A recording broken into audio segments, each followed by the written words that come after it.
So most of us are looking for that big fish, that big project that's going to open doors, that's going to build a reputation, that's going to make us a household name. But I've found that it's the smaller projects that really give you a good reputation. It's the smaller jobs that lead into other opportunities. We're going to give you 3 reasons today why smaller jobs are the better avenue for building a reputation and building a business that'll stand.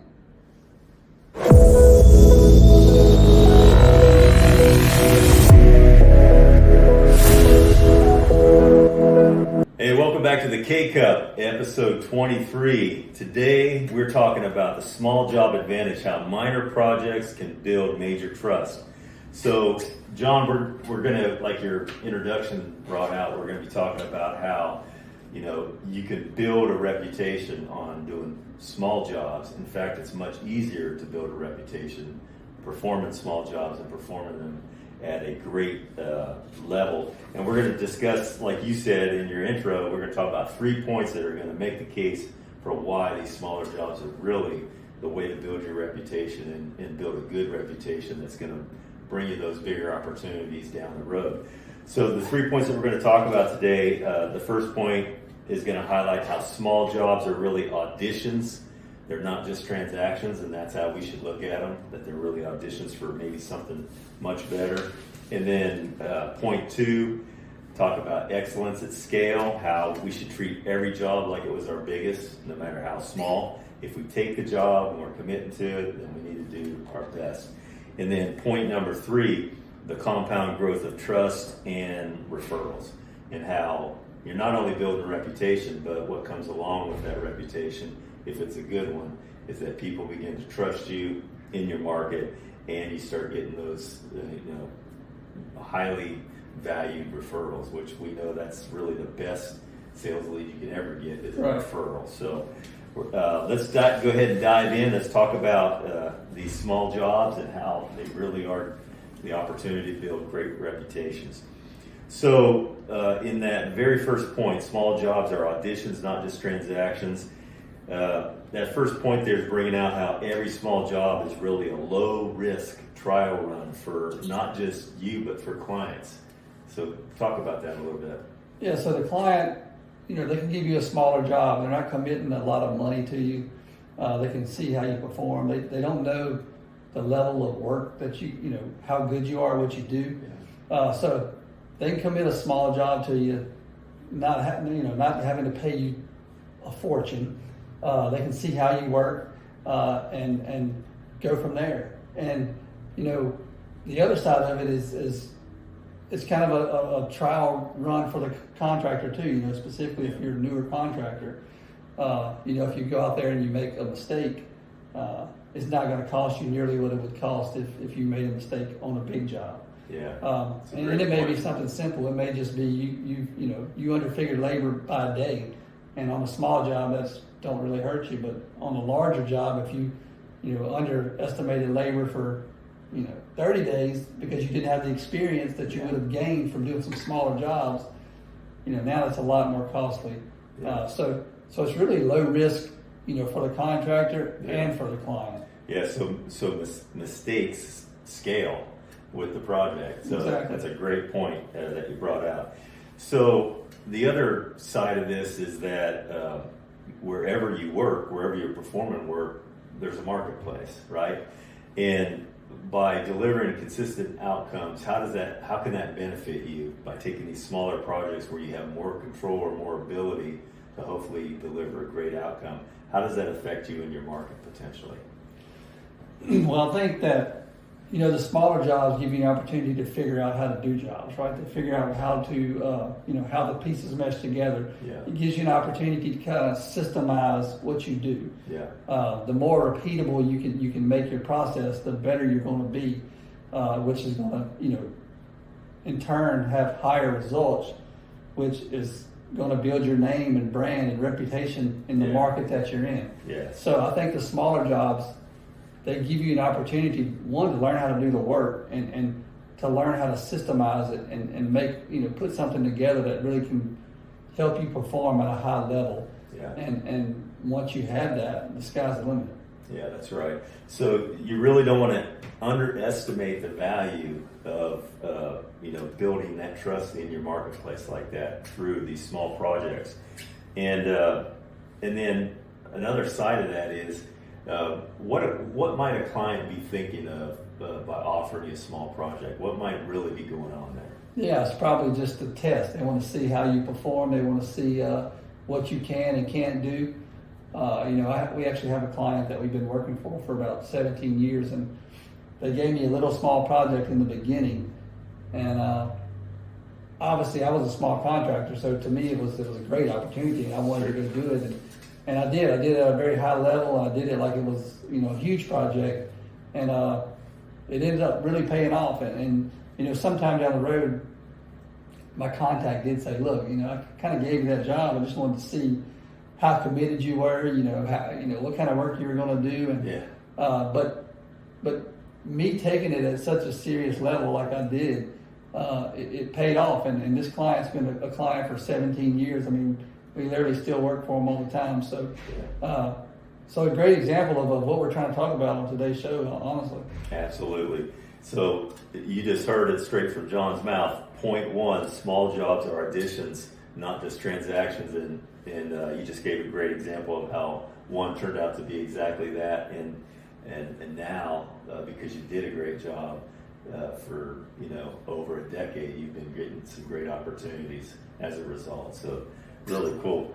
All right, so let's move into the second point. We're going to talk about excellence at scale, how we should treat every job like it was your biggest job, right? We want to have the same tenacity towards these little jobs as you would a big job. So what can we establish there, and how can it affect us by how we go about these smaller jobs?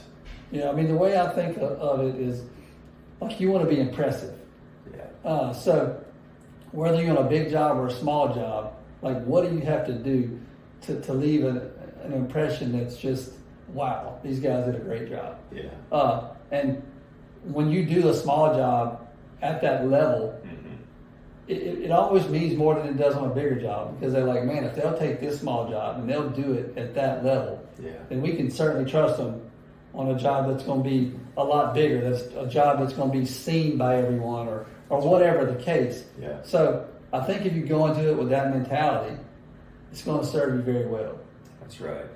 So, like it brings out here, this is your opportunity to establish a level of professionalism. And, as part of your reputation, you want someone to say, wow, it wasn't a big job, but they are super professional. They showed up, everything looked branded. It was clear that they had great communication with their head office and in the field and all that with their subcontractors, and all those little pieces that really go to adding up to a great reputation. And that's the kind of thing that's going to set us apart.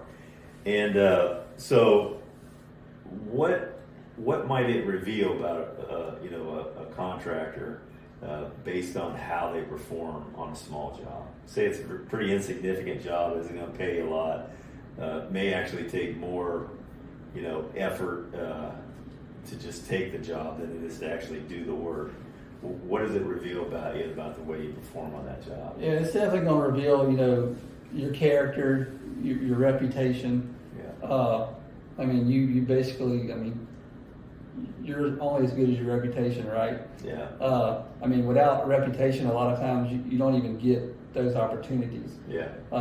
So it's huge that you go in and do those kind of things, to the utmost level. Show your character, and everybody here is very high character, and we want that to be seen in the work that we do, and we've seen that work for us. We've had plenty of calls that say, look, you guys have a great reputation. We've asked around, maybe it's through some architects, engineers, or whoever, and they don't even know us, but yet they're giving us this opportunity based on reputation, and all that started with just being high character. Yeah. So you kind of touched into, kind of drifted into this third point, and it talks about, the effect of doing, exceeding all expectations all the time, or at least having that attitude when you go in. And it talks about a ripple effect that takes place.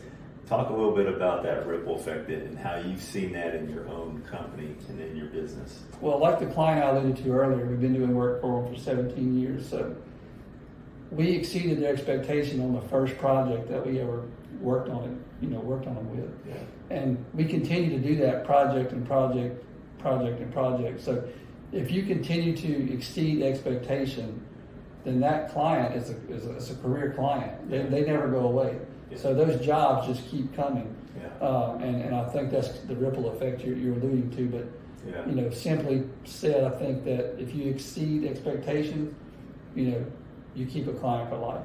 Yeah, that's crazy to think about. When you talk about ripple effect, you imagine someone dropping a pebble in a pond, and the circles go out, the ripple. But here you're talking about a ripple that's been going on for over a decade. Right. That's pretty powerful. So exceeding expectations can pay big dividends, and it's definitely something that you want to strive to do. And it doesn't mean you're going to be perfect all the time. It's about having that attitude and that desire to want to do that every time you go out. So great. All right. Well, that wraps up point 2. Let's go ahead and get into that third point: the compound growth of trust in referrals. And so, what about satisfied customers? What can they do for growing your business once you've built that reputation of exceeding expectations, being professional, doing a great job?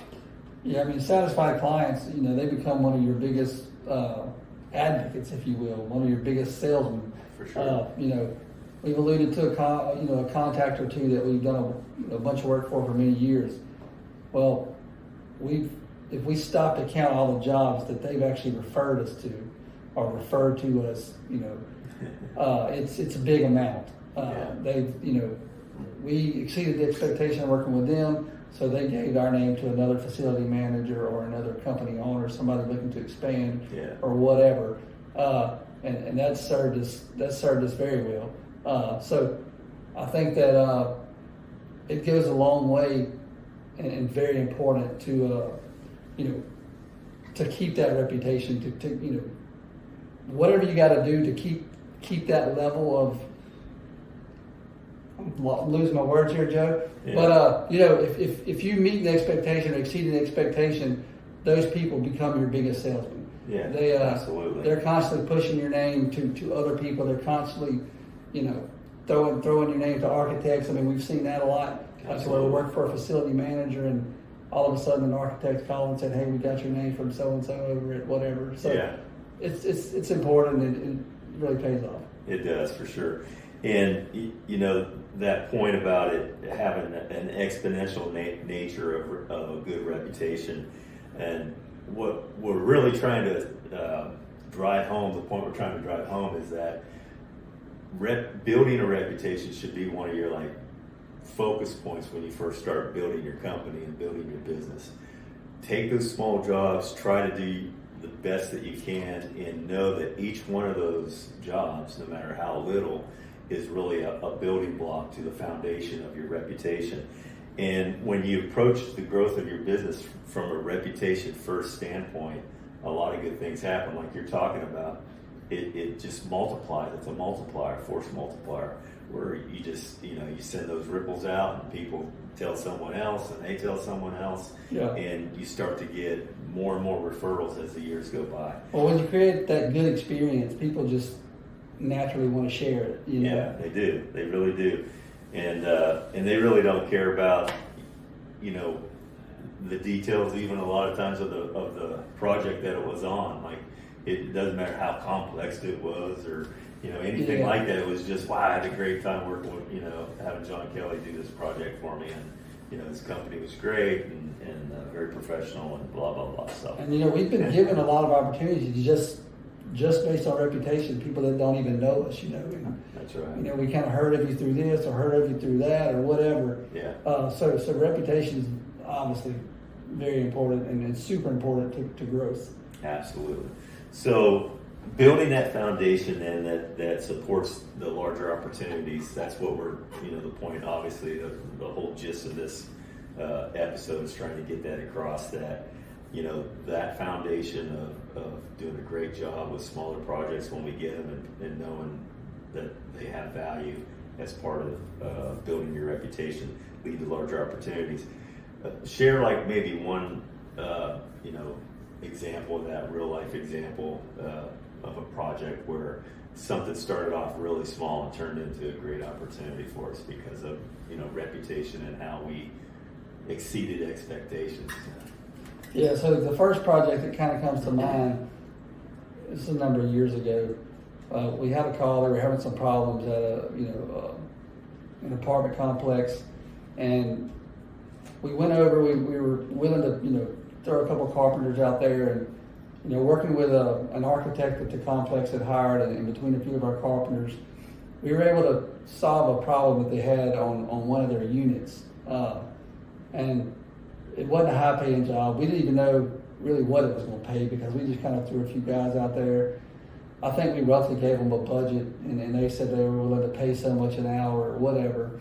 But we worked with them and put forth a lot of effort to try to help them solve the problem.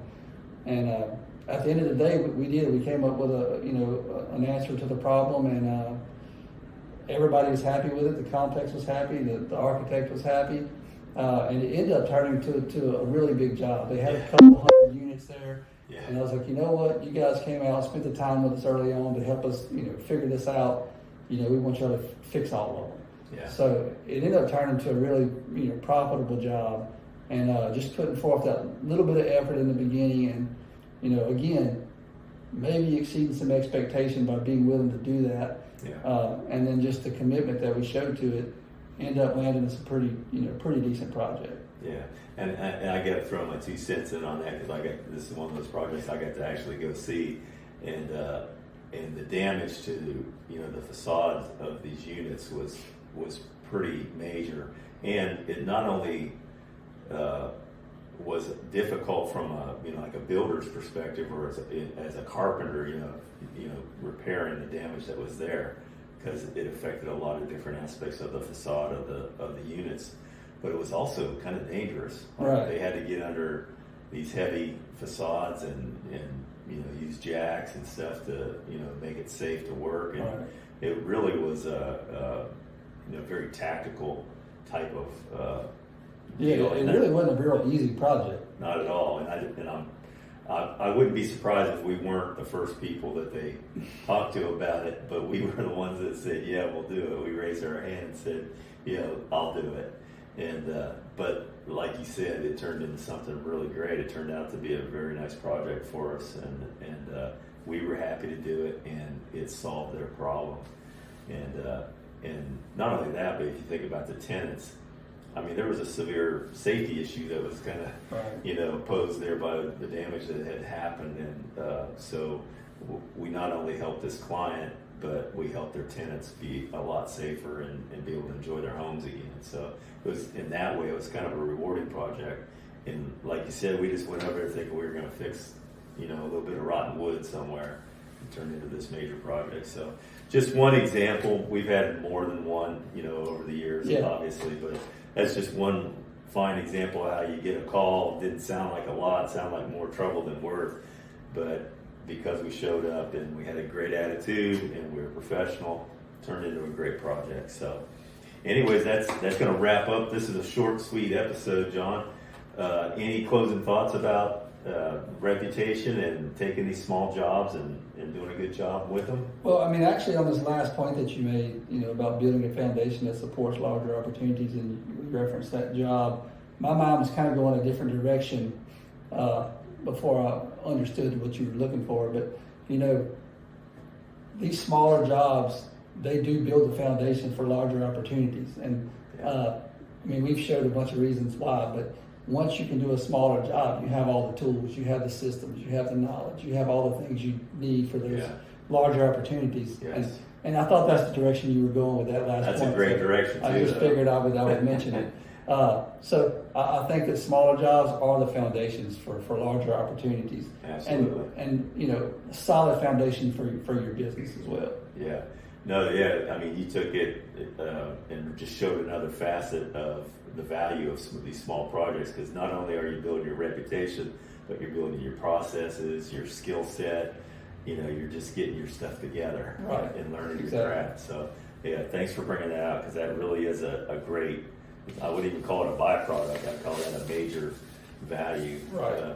Of taking on those small projects and really working the kinks out. So, all right, well, that's going to wrap up this episode 23, about the small job advantage. Hope you found some value in what we were able to bring out about, you know, don't dismiss these small projects. These small projects are really little gold nuggets that get, you know, passed your way, and a smart business person is going to take that and see the value in it and put it to work.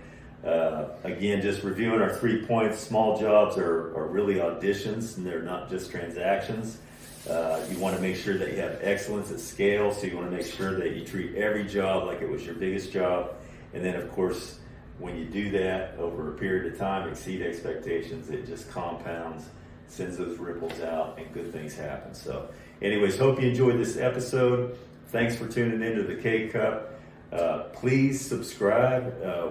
We'd love to get some more subscribers so that we get pushed out to more viewers.